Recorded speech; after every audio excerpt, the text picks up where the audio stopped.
Carlo Ancelotti বর্তমানে Real মাদ্রিদের প্রধান কোচ হিসাবে দায়িত্ব পালন করতেছেন, যার চুক্তি 2024 সালের জুন পর্যন্ত। তিনি স্পষ্টভাবে জানিয়েছেন, ক্লাব থেকে বরখাস্ত না করা পর্যন্ত তিনি রিয়াল মাদ্রিদেই থাকবেন। আনচেলত্তি বলেন, আমি রিয়াল মাদ্রিদের কোচ, আমার চুক্তি 2024 সালের জুন পর্যন্ত। যদি ক্লাব আমাকে বরখাস্ত না করে, আমি এখানেই থাকবো। ব্রাজিল দলের কোচ হিসেবে কার্লো আনচেলত্তিকে নিয়ে অলরেডি গুঞ্জন উঠেছে।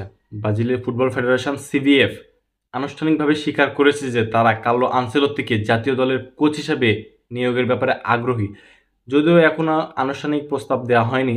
আনচেলত্তি নিজেও ব্রাজিল দলের কোচ হওয়ার সম্ভাবনায় উচ্ছ্বাস প্রকাশ করেছেন। তিনি বলেন, যদি ব্রাজিল দল আমাকে কোচ হিসাবে চায় তাহলে আমি উৎসাহিত হব, তবে আমার মাদ্রিদের সাথে এখনও চুক্তি রয়েছে। কার্লো আনচেলত্তি ছাড়া ব্রাজিল দলের বিকল্প হিসেবে পরিকল্পনা কি?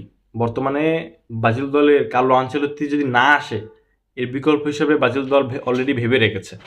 যেহেতু কার্লো আনচেলত্তি আপাতত ব্রাজিল দলের প্রস্তাব গ্রহণ করেননি, তাই ব্রাজিল ফুটবল ফেডারেশন বিকল্প হিসেবে সাও পাওলোর কোচ ডোরিভালকেই বিবেচনা করবেন বলে জানিয়েছেন গণমাধ্যমগুলো।